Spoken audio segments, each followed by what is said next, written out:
So our job today is to solve the problems of America in the next 40 minutes. A bit of a challenge. But what I wanted to do is talk a little bit about some of the divides in the country, the urban-rural divide, the Charlie Kirk assassination, I think, exemplified both some of the violence in the country and also just the way so many of us see things so differently. And you would think that an assassination of a young person might help heal these divisions and bring us together. In fact, it just amplified those divisions. And so I thought I would talk a little bit about some of the lessons I learned along the way and about where we can go from here and maybe how we can try to heal some of these divisions. But mostly I'm kind of laying the groundwork for you all to start a conversation with me so that we can really have a dialogue. But let me toss out some provocations first. And, I guess one really crucial lesson I learned in life was a long way away. My wife and I were assigned to be foreign correspondents in China for the New York Times, and we had just spent a year studying Chinese intensively. That was our job. We arrive in Beijing, and we have to live in the official New York Times apartment, and we know that it is bugged, partly because one of our Chinese friends works part-time translating conversations in our building. But we don't know exactly where the bugs are. And then a friend arrives and he points to this grate right by the entrance, and he says, behind that grate, that's where the bugs are. So, look, I'm a farm kid. I want to solve this, so I get a ladder, knock down the grate with a hammer. There's this shoebox-sized recess inside it, and there's all this electronic gadgetry inside. And since I've just spent a year studying Chinese, I can read, I'm so proud of myself, I can read the Chinese characters on this big gadget in front. And you know what the characters say? The Chinese characters read, electronic sound carrying device. Well, so my wife and I are incredibly well prepared for this moment because we've read a lot of spy novels. And so we go to the bathroom and we whisper into each other's ears about how we're going to solve this. So, we figure, okay, one option is we just leave the bugs in place. Another option is we smash them. The third option is we leave them in place and use them as our disinformation channel to Chinese state security. And so you're a smart crowd, so how would you guys have handled that? Let's put it to a vote. So how many of you would have, been kind of the well-behaved option, just left the bugs in place? Anybody? Not a fantastically well-behaved group, okay. And how many of you would have smashed them? I'm going to take your name down for the Chinese embassy will pay me, okay. And how many of you would have left them in place and used them as a disinformation channel? Okay, well, great minds think alike. Cheryl and I just decided we were going to do that. And we were so proud of ourselves. We've just arrived in Beijing, and now we've already figured it all out. We've, triumphed over Chinese state security. We are just on the top of the world. And then at that moment, a Chinese friend arrives at the front door, and we discover what an electronic sound-carrying device is in Chinese. It's a doorbell buzzer. And we felt so deflated, but it was a really useful lesson in that anytime you really think you've nailed it, you just feel, okay, wow, I have figured this all out. That is just a moment to beware that things are always more complicated than they seem. And that was a really useful lesson as a foreign correspondent bouncing into countries where I don't speak the language, where I'm, a few days after arriving, I'm pronouncing wither Indonesia, or whatever it may be.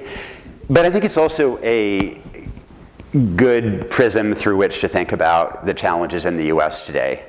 And I do think that at this time, It's a little bit like touching the elephant, and we all have our part of the elephant that's close to us, and we are very quick to jump to larger assumptions. And I do think that lesson of humility that I learned when I realized what an electronic sound carrying device, that's a really important and useful lesson for the country right now. And I looked around after the Charlie Kirk assassination, and the right said, look, political violence is always these lefties, killing people on the right. And the people on the left were saying, political violence is always a problem on the right, and always taking advantage of these things. And in fact, there is a rich history of people on the left attacking people on the right, and people on the right attacking people on the left. There is nobody has a monopoly on virtue here. And I think more broadly, so I'm center left, and my world of liberals, if you try, in the 20th century, I think many on the left made just a historic, grand mistake by being soft on communism in the Soviet Union and China. And that was totalitarianism was maybe the most important international issue of the 20th century, and many on my side just blew it. Meanwhile, domestically, I think one of maybe the most important national issue domestically was civil rights, women's rights, etc. And the right blew it. And so I think anytime anybody on either side of these divides feels too virtuous and too cocksure that, we figured it all out, I think that really is a moment to pause and recognize that just because we feel something profoundly and are sure of ourselves doesn't mean we're right. Even if in recent years, COVID has been one of the most divisive issues in this country.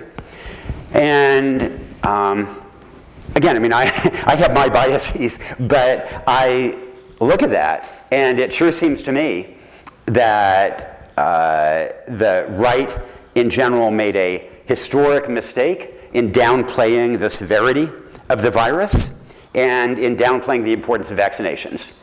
And so conservatives were substantially more likely to die in mortality studies because they were less likely to be vaccinated. Meanwhile, the left in places like Oregon, we closed schools for a prolonged period in ways that really undermined education of the next generation. And there are 1 million kids who dropped out of school in America unnecessarily because of elevated long-term shutdowns in blue states. So again, I think we all have plenty to be humble about, and we can bicker about who's more right and who's more wrong and so on. But I think a starting point is to recognize just how easy it is to be wrong about things we deeply believe in, and in the hope that will somewhat restrain us from pointing fingers and saying, those folks just don't understand anything, and demonizing the folks on the other side. So that moment when I moved into the home in Beijing, that was the fall of 1988. A few months later, there was a democracy movement in China, the Tiananmen democracy movement. I covered the rise of that democracy movement, and I'm a little embarrassed about some of my coverage at that time because I periodically wrote something to the effect that, these Chinese workers, they say that they're in favor of democracy, but they can't really define the kind of democracy they want to create. They can't define the institutions, the guardrails they would create. And there was an element of truth to that. But on the terrible night of June 3rd to 4th, 1989, Chinese troops moved in to the center of Beijing and massacred students there. Including the crowd that I was in. I was in the middle of a crowd at Tiananmen Square. They opened fire with machine guns on the crowd I was in. And you never forget seeing weapons of war turned on civilians who were trying to get democracy. And I thought about what I'd written about those workers, and while there was some truth to what I'd said, the bravest people that night were these Chinese workers who might not have been able to understand, might not have been able to define democracy, but they were willing to die for it. And in particular,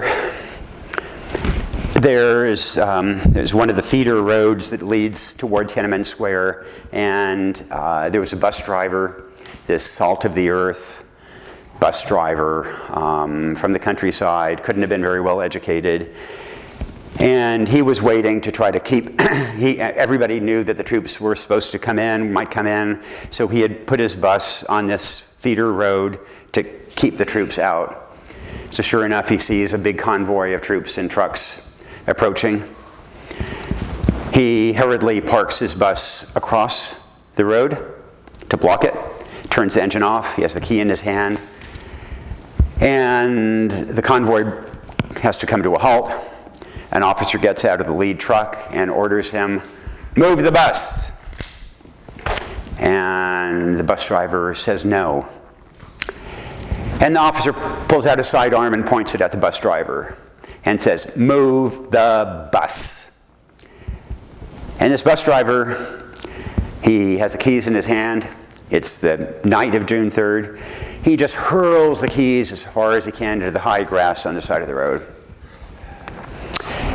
You know, he might not have been able to define democracy, but I think he could teach us all a lesson about its importance. And I think I've sometimes felt since then that those Chinese workers, precisely because they did not enjoy democracy, they actually had a greater appreciation of how important it was. They had suffered under dictatorship. They'd suffered under the Great Famine caused by dictatorship, the Cultural Revolution. They understood how important it is to have a voice. And I've thought back, I mean, you never forget that kind of massacre, especially when you were just terrified you're going to be shot. And I think back to that, and I think that there's plenty that those workers could teach all of us in America about the importance of these kind of values. That experience, I think, changed me in, another way. I began to write more about human rights. A lot of that was about women's rights and trafficking, and a lot of it was kind of accidental. I made one trip to write about child trafficking in Cambodia, and I thought that was going to be it. And then I see these girls, young girls, who've been kidnapped from their homes, and they're being auctioned off for their virginity. And it feels just like 19th century slavery, except they're all going to be dead of AIDS by the early 20s. And it just, you just can't go from that and just write about exchange rates and other things anymore. It just haunts you. And so I began to write more about trafficking abroad than at home. I thought that while the conditions in the US weren't as bad as abroad, that we don't have the moral authority to tell other countries to clean up their act unless we make some greater efforts at home. And we have real problems with the trafficking here in the US. I began to write more about mass atrocities, the Darfur genocide, and you go to villages that have been massacred and see kids who've been shot, and it really takes a hold on you. And when I was writing my memoir a year ago, I kind of self-diagnosed myself with a certain amount of PTSD from things I'd seen and just spending a lot of my time pretty terrified. But I would come back to, in this period, especially during that Darfur genocide in the early 2000s, I'd come back to the farm here in Yamhill. For those who don't know it, our farm is the most beautiful farm in the world, objectively, above Cove Orchard. And to heal and to do very practical things. And I mean, that's when I kind of felt that I was coming from covering humanitarian crises abroad and just finding one in my own backyard. And I think my experience was particularly shaped by the fact that we're right near Cove Orchard, which has been particularly been devastated by all the challenges of the last 20 years. The first meth in the Yamhill area was made up on Lincoln Avenue there. And unfortunately, it was apparently really good meth. It would have been better if it had been disastrous meth.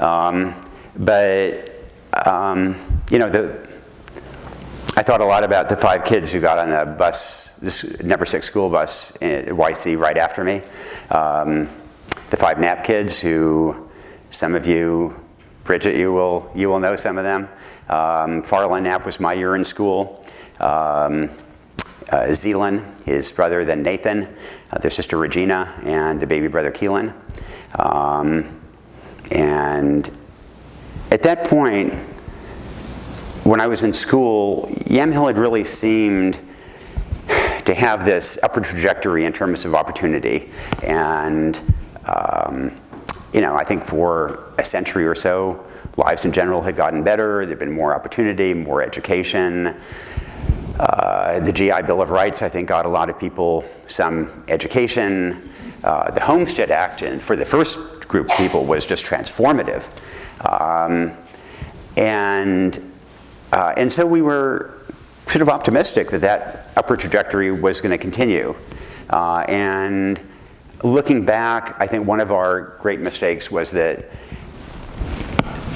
because an education hadn't been so crucial to get a good job, there were too many folks who dropped out, and that we accepted that as, we were too accepting of kids dropping out and sometimes pushing kids out of school when they were disruptive.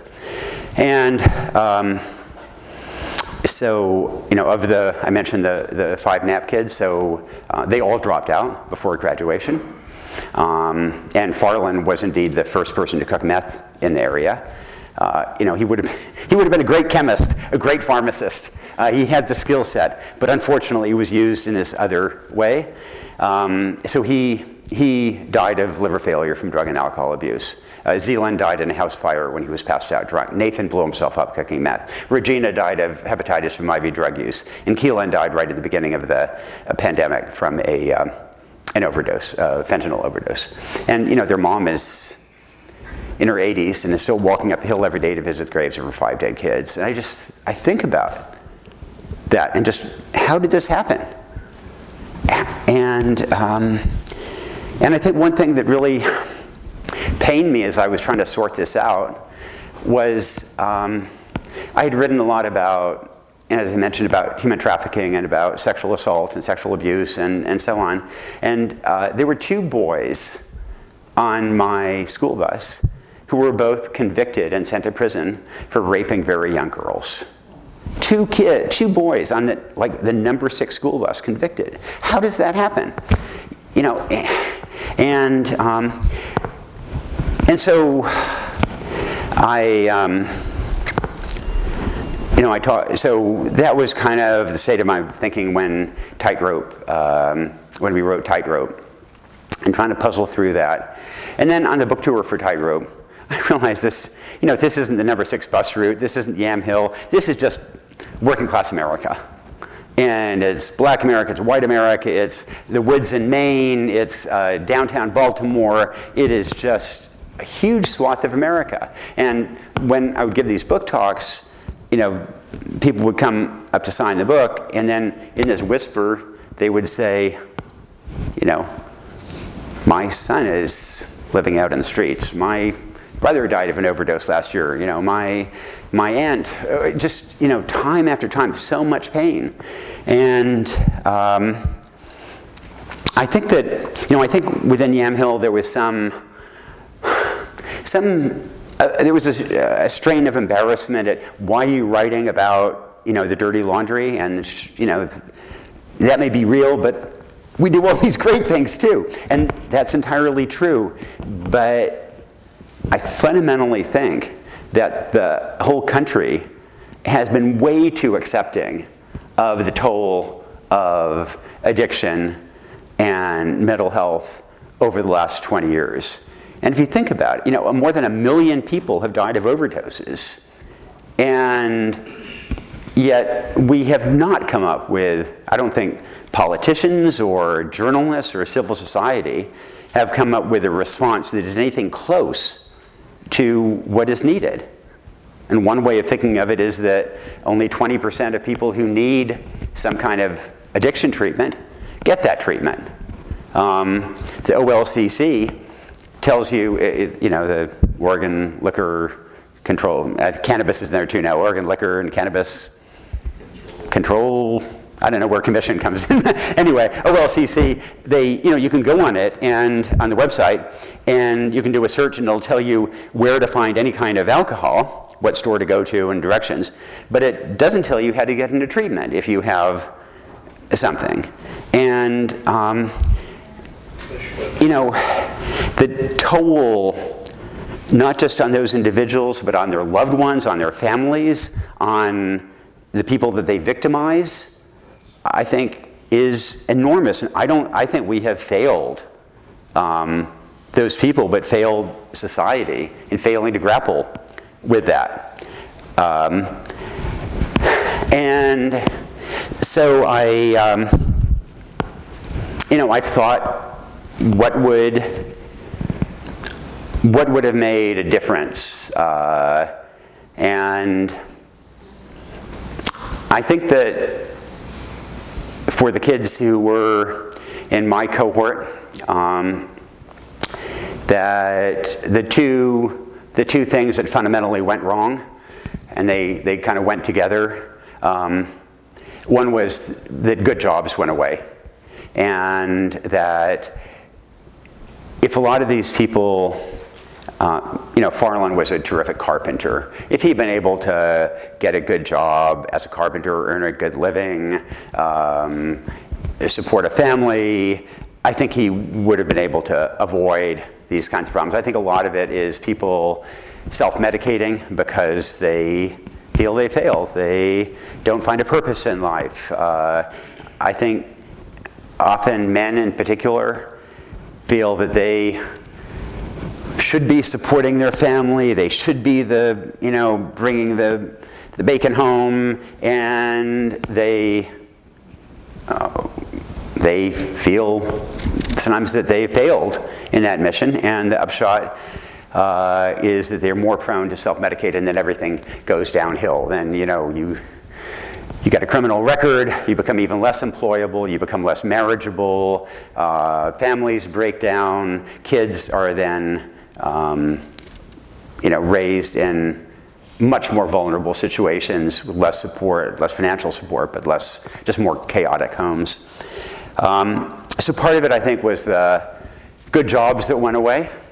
And I think the one thing that went along with that was the lack of emphasis on education, and that we just let too many kids get through without adequate literacy, without adequate numeracy, or without some kind of vocational skill. I mean, there was a period at YC where it was kind of, everything was really built around kids going to college, and even though only a small number of people go to college, and I think that was a mistake as well. But there are a lot of vocational skills, whether to be, electricians are an enormous demand, and I think we can do a much better job providing that kind of training. I also, I think back to some of the kids who made it despite really shaky circumstances, and the military was one escape route for them. And I have a friend in Cove Orchard who, he was really he could have gone totally the wrong way, but he managed to get in the military and did exceptionally well, and is now a business leader in Georgia, and his siblings are a mess, and so I think the military, quite aside from its job in national defense, has been this incredible pipeline to actually give people discipline, job skills, a sense of purpose and mission. But the problem is today that the kids who most need that in America aren't eligible for it. They either they don't have a high school diploma, or they have a criminal record, or they can't pass the physical test or the cognitive test. And so a majority of the kids who need that actually aren't eligible for it. And so there should be ways of creating sort of national service options for those who were left behind. And, this isn't easy, and anybody who has dealt with these problems knows that, people relapse, it's hard, but also that periodically you make these investments, you take these risks, it has this transformative effect on people. And I think it's profoundly worth taking more chances. So some combination of emphasizing skills training and jobs, good jobs, and an education to keep people with skills so that they can compete, not just in the workforce today, but in the workforce 10 years from now, 20 years from now. I think that is pretty crucial. That hasn't happened. And so, we have this many great divides in the U.S. Right now. A political divide, the urban-rural divide is sort of relevant to all of us right now. And when that came up periodically during my 10-minute campaign for governor of Oregon, I'm sure the Secretary of State tossed me off the ballot. That makes me actually the first person ever to run for governor of Oregon and not have a single person cast a ballot in his favor. But my wife Cheryl puts it more gently. She says, "Nick, this side of Kim Jong-un in North Korea, you're the only person ever to have had an entire political career, never had a single person cast a ballot against you." So Cheryl is a sweetheart. But, that issue came up a lot, partly because we are so divided as a state, and you've got obviously large portions of the state that want to join Idaho, which is, that should make us think that is a real problem when a majority of the land area of your state wants to secede. But I was also struck, even when I was talking to Portland audiences, that people did they understood that this was a problem. They wanted to understand rural Oregon or rural America better. And I think we've got to figure out more mechanisms for harnessing these kinds of communications. I think that, in my mind, part of it has to be that we have to, I think that on all sides we tend to be a little condescending toward the other. And in the case of Oregon, to the extent that Portland largely controls the future of the state, Portland politicians have often been reluctant to go to the rural parts of the state. But it's not just about making people feel like they're part of something shared. I think one of the fundamental problems is if you're in Eastern Oregon or in Coos Bay or Southern Oregon, is you don't really have a business model for those places. Lakeview, I think it's no longer true, but for a while it was Lake County was the county in the state that had lost the most, economic growth had been negative more than any other place in the state. And the business model of Lakeview is a prison, a state prison. That's not a great business model. And you look at Coos Bay, and when logging shut down in Coos Bay, city just collapsed, or burns. I mean, in Yamhill County, we are so much better off because we're within commuting distance to the Portland metro area. There are jobs available. That often leaves housing unaffordable, but the upside is that there are jobs here in a way that there are not in Coos Bay or Grants Pass or other parts of the state. And I do wonder if there are things that, I think if this is more on the radar of urban, of Portland, for example. I think that there is actually an opportunity here partly in green energy. So if you think about the past 40 years or so, one of the fundamental divisions in Oregon has been over industry versus environment, and environmentalists versus farmers and industrialists. And the logging wars were one of the great manifestations of that. And environmentalists won. Logging and national forests was hugely shut down, and state forests. But I think that things have changed a little bit, and that actually those lines have blurred, and that if you think about what the opportunities are for a lot of rural Oregon, it's actually precisely green energy. It's solar, and it's wind, and it's geothermal, it's carbon sequestration in eastern Oregon. So, Sherman County, which is one of the least populated counties in the state, I think at 2,000 people or something, they have so much wind that they give every citizen in Sherman County a wind dividend every year. Harney County, Malheur County, they have enormous potential for solar and wind. But this kind of turns everything on its head, because the upshot is then you have conservatives in Eastern Oregon whose opportunities depend to some degree on green energy that they're quite suspicious of.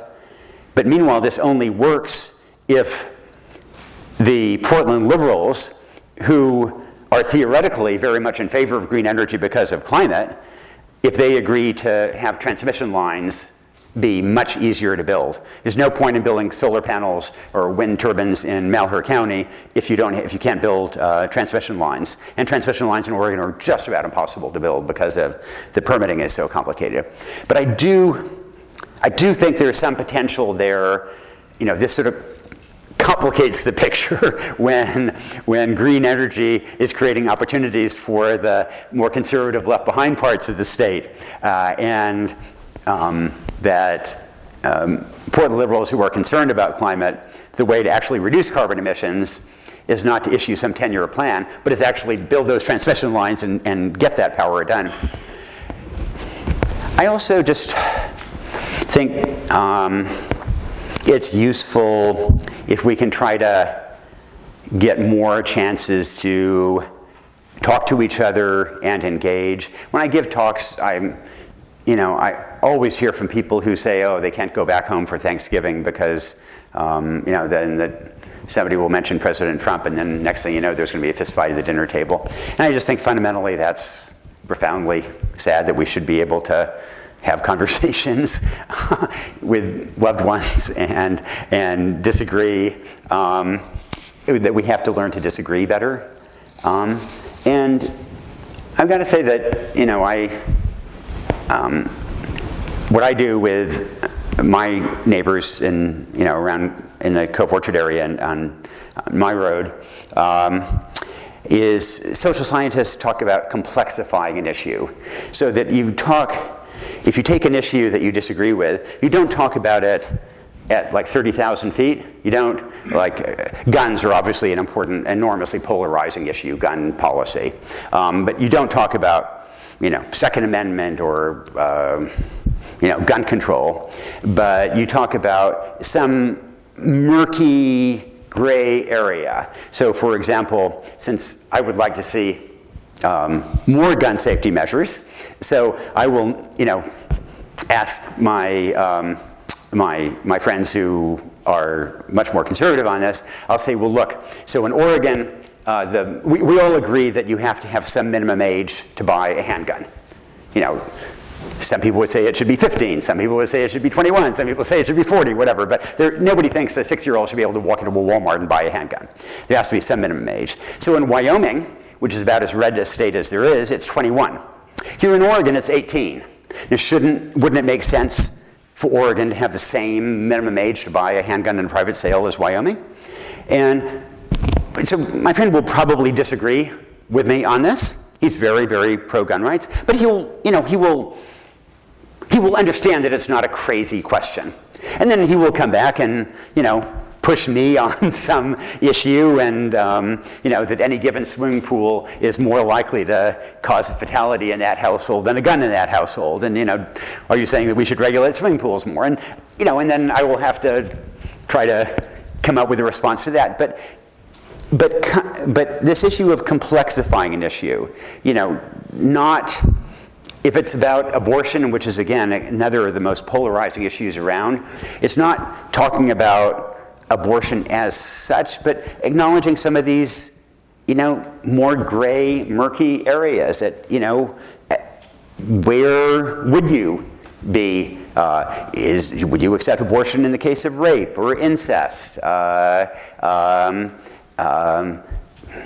early on, trying to get people to talk about some of these hard issues. And I found that it is actually possible to have discussions about some of these really difficult, polarizing moral issues that we care a lot about and not get into fistfights. And I think we need to really try to do that a lot more with people who don't just reflect our views back to us. And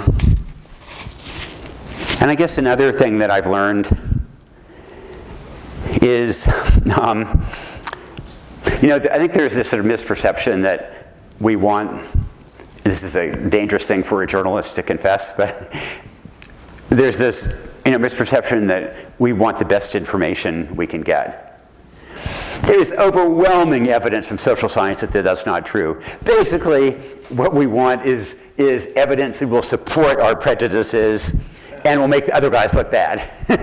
And so we have selection biases that will filter out information that doesn't fit into our narrative. And meanwhile, we will pluck out those little things that totally reinforce our views. And so I think and social media just makes that so much more difficult. We tend to follow people who have similar views, and then in social media, algorithms understand that getting people angry is a way of getting them to share things, and so then we all become more and more outraged at each other. And so one of my tactics is, I'll put it this way. So every morning I go for a run on our farm, and it's not that I like to do it. It's painful, I'm sweaty, I'm hot, but I do it because it makes a better me. And in the same way, every morning I read the Wall Street Journal opinion pages, which are quite conservative, and it's painful, and it makes me hot and steamy, but I do it because it makes a better me.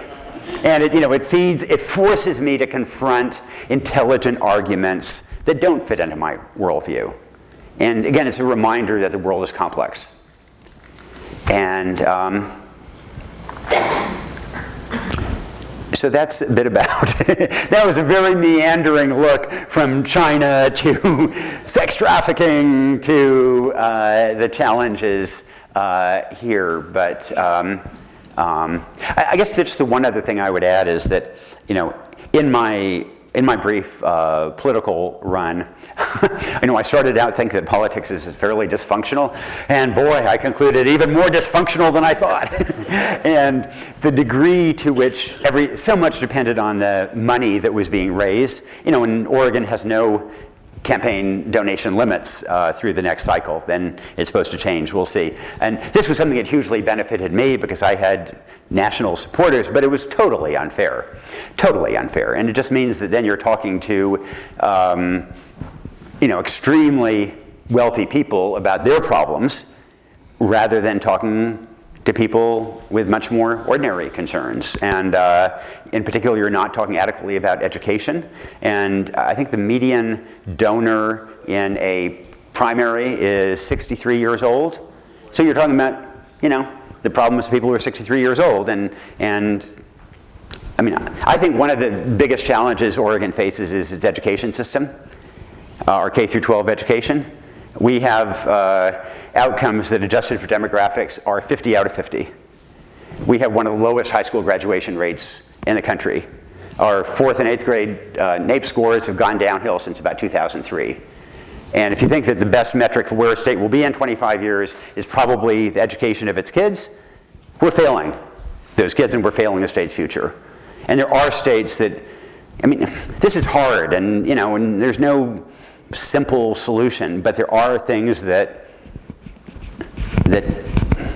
do a better job. One of the things that I've actually brought to Oregon is there's a group called Vision to Learn, which is now in 18 states, including Oregon, not yet in Yamhill County, but we're working on it, that they focus on getting eyeglasses in the hands of low-income kids in 1st, 2nd, 3rd grade. And it turns out that basically about 20 to 25% of kids need glasses. More affluent kids get glasses, poorer kids don't.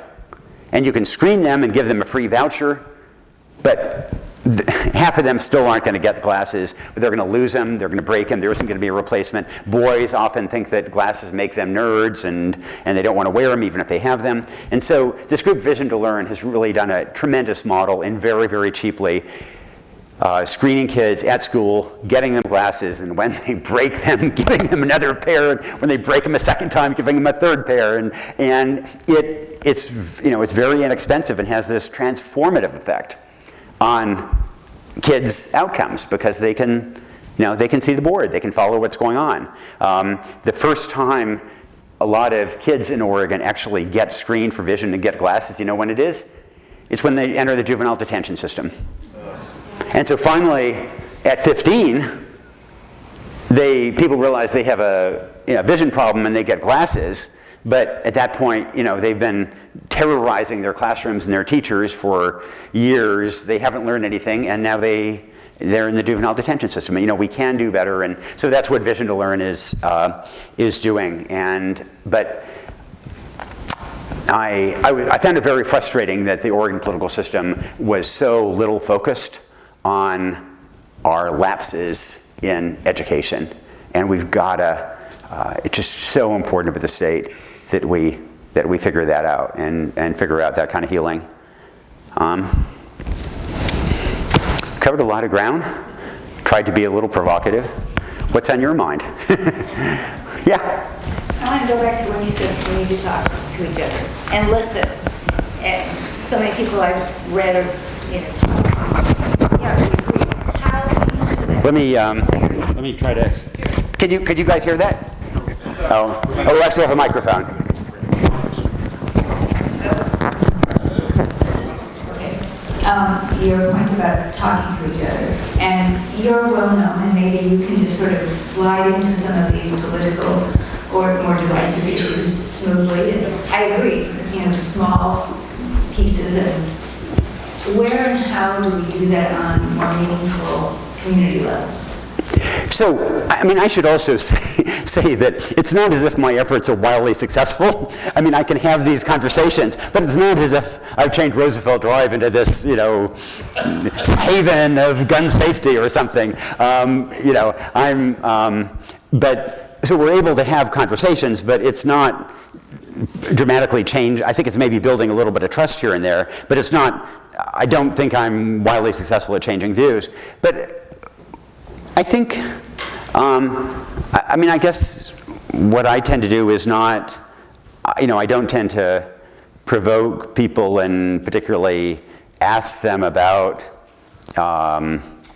politics, but I do sometimes, if there's been some news, I bring it up, or with, COVID vaccinations, that was an issue that I'd written a lot about, and so people also sometimes ask me about it, and I offered my views, but tried not to be wagging my finger, tried not to be condescending, and just to open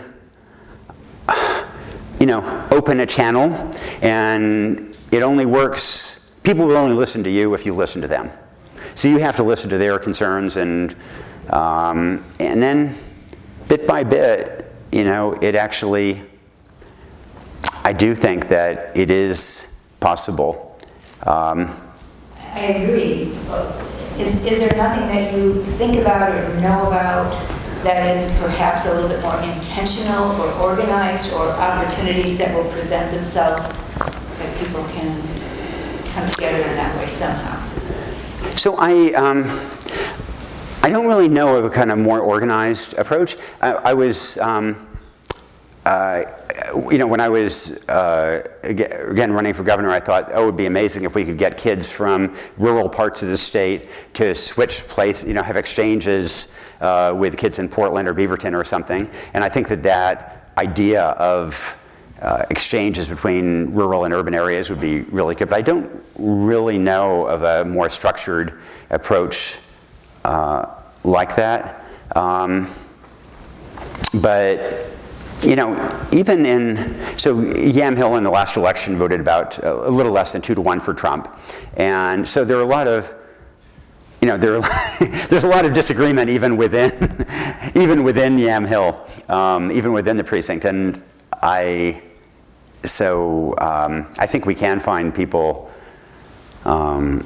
locally who totally disagree, and we can try to, I feel like Don Quixote sometimes, riding along, trying to, and at least having those conversations, if not changing minds, at least trying to open hearts and build a little bit of trust.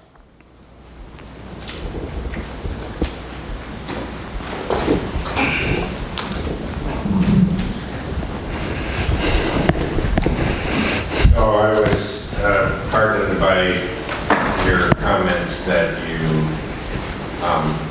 recognize that sometimes conservatives get it wrong, and sometimes liberals have gotten it wrong.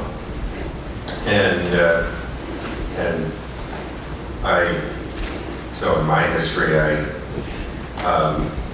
withdrew from the Republican Party in 2016, and sometimes feel like,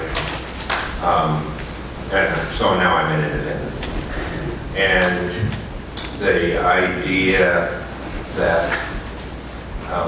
people do tend to hold it closer. Yeah. people tend to identify with one party or the other, and it seems to me like it would be a better thing if people would make up their minds independently about issues with less loyalty to their political affiliations. And it seems to me like our political leadership could do more to encourage people to be thinking that way instead of enforcing loyalty, as seems to be an increasing trend. Yeah, I mean, one of the striking things to me kind of over my career has been that politicians have been greatly devalued as leaders. And so when I was a kid, you did tend to think of people you admired or respected or emulated as often political leaders. Tom McCall back in the day, for example. And now, basically, I think young people don't have that view of politicians. It's sports figures, it's entertainers, it's maybe somebody on TV, but we don't turn for moral leadership to people who provide political leadership. And I think that's unfortunate. I think that part of the problem is the lapses by politicians. I also think that it's, I think it's pretty hard to be a politician and everybody is immediately slamming you and everybody is getting into a rut where they're condemning the other party. But I would say that, there is real movement in precisely the direction, people sort of going in the same direction you did, away from the parties to become independents. One of the problems in Oregon is that then you can't vote in the primaries, which is where office holders are effectively chosen in the Democratic primary. And so one is essentially self-marginalizing oneself and not really being able to choose the outcomes. There is going to be a measure on the next ballot, I believe, to allow independents to open the primaries and allow people to vote in primaries. But it's also true that the parties have moved dramatically, and that if you think about where the Republican Party was under George W. Bush, and in favor of international interventions, and in favor of conservative tax approaches, very much in favor of institutions. I mean, that is almost diametrically opposite from where Donald Trump is, and I think something similar happened in a lot of European conservative parties. And so I do often think that it's people leading the parties more than the parties leading the people. There's a tension there. But your point about how we become so identified, so many of us become so identified with the parties that we don't kind of think for ourselves. I think that is very true and unfortunate, and I think it's a little like sports teams. And if you root for a team, you literally don't see the foul by a player on your own team. And there have been a million studies of this, and they show a clip of a play, and if you are, if you're a Trailblazer fan, you just don't see a foul by a Trailblazer. And it's not that you are thinking, oh, that wasn't important. You just, your brain filters it out. And I think that is kind of what is happening in politics, that our brain filters out the sins of our own side and is hyper alert to the sins of the other side. And that's one reason I'm so much in favor of kind of thinking this through and talking it through. There was a fascinating study of NBA refs some years ago, and what it found was that NBA refs discriminated on the basis of race. That white refs were more likely to call fouls on black players, and black refs more likely to call fouls on white players. And this is NBA refs on television, highly trained professionals, when everybody is second guessing them. And so you think, if they succumb to these kind of biases, what hope is there for anybody else? But actually, after this study came out, there was a lot of controversy, and the NBA denounced it and said it was all wrong and so on. But then there was a follow-up study about 5 years later, and it turned out that bias had gone away. And it seemed to be that once the refs, people called attention to it, and they were forced to think about it, then their bias went away. And I would like to think that if we wrestle with the propensity of our own side to screw up, acknowledging just how flawed we all are, that maybe we can be a little less quick to point fingers and denounce the other side and demonize the other side and say if we can just accept that they're wrong but not evil, that would be a huge step forward. Yeah. I don't have a microphone, so I don't know if you can hear me. But one is coming to you. Is it on? Yeah. Hello? Oh, okay. So I was thinking also about the crisis in trust we have in institutions and journalism. Like,